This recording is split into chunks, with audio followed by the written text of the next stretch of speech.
Et salut tout le monde, j'espère vraiment que vous allez bien. Moi ça va pas trop mal, on est un samedi matin, là je vais m'occuper un peu de changer tous les bacs d'eau. Alors ce qui se passe c'est que pendant cette vidéo je vais vous raconter une petite histoire vraie qui est arrivée à un mec que je connais il y a déjà de ça bien longtemps. Je crois, ouais, j'étais au lycée. Je vais en profiter pour vous raconter un petit peu cette histoire parce qu'il y a une petite morale, enfin il y a un petit message à faire passer dans cette histoire. Et en même temps je vais remettre les bacs d'eau et je vais remplir les terrariums, donc je vais remplir les bacs d'eau. Les coupelles, je nettoie toujours avec du liquide vaisselle. Alors là, il faut savoir qu'il y a toujours des traces.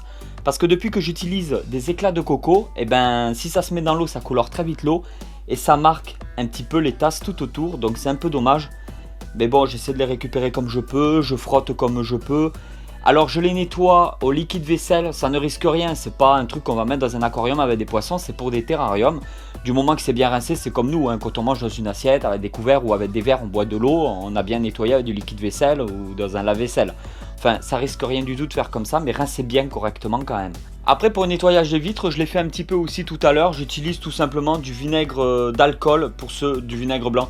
8%. Pour tous ceux en fait qui ne connaissent, qui n'ont pas vu encore mes vidéos d'avant, parce qu'il y a plein de vidéos en fait sur ma chaîne où j'explique un peu, où il y a des détails un petit peu pour tout. Il y a des petits conseils, des petits trucs à la Tonton Snake que je fais régulièrement. Donc ça pourrait peut-être vous intéresser d'en savoir un peu plus. Alors ne vous inquiétez pas, c'est pas de l'eau déminéralisée, c'est des bidons de 5 litres d'eau déminéralisée que j'achète en magasin. Et cette eau déminéralisée, je m'en sers pour les nids de fourmis en fait, pour les réserves d'eau des nids de fourmis.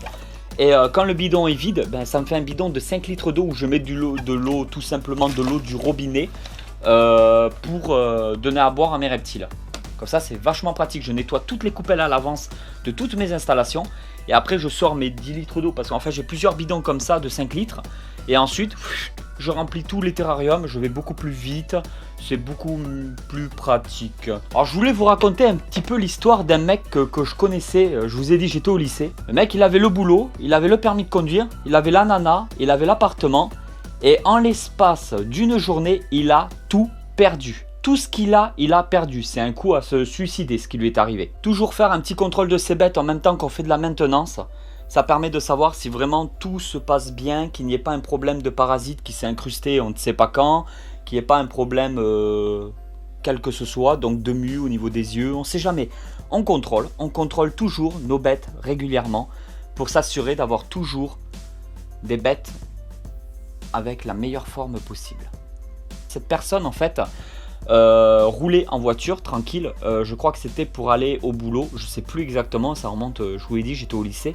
Alors il faut savoir que son téléphone a sonné dans sa voiture. Lui, il a récupéré le téléphone pour pouvoir répondre.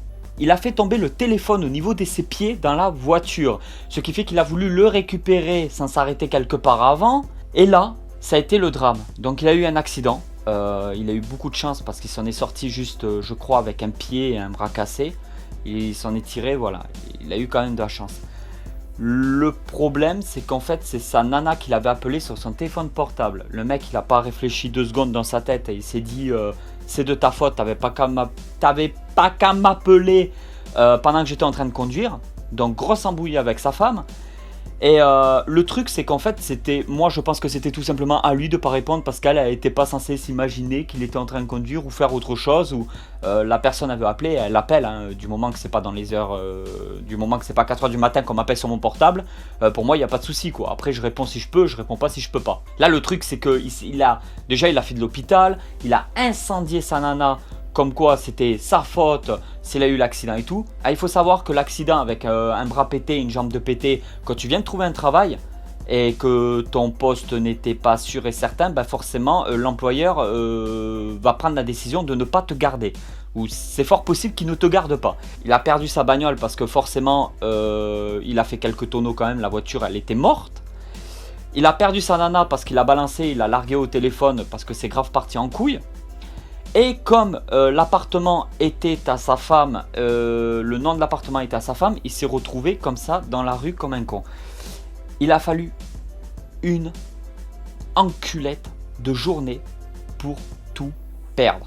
Team Snap, toi qui me regardes, tu sais que je me fais des snaps dans la voiture pendant que je suis en train de conduire. Tu le sais, hein, mais putain, il faut pas le faire. Excusez-moi, j'ai paniqué. C'était pour vous dire qu'il faut vraiment faire attention à ça. On peut être les gens les plus heureux du monde.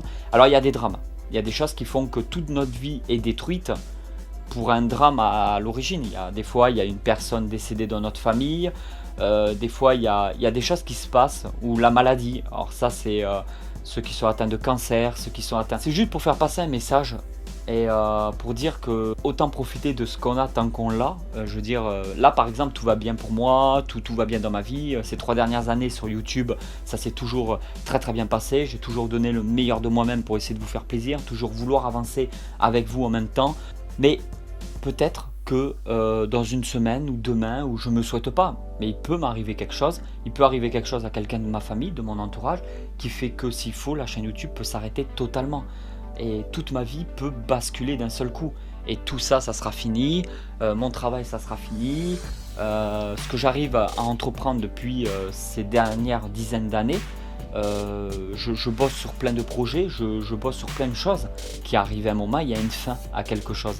Si cette putain de fin de merde, elle doit arriver, eh ben franchement, il faut l'amener le plus loin possible d'entre nous. Mais vraiment, il faut l'amener le plus loin possible pour avoir le plus de marge possible et vraiment s'éclater à fond.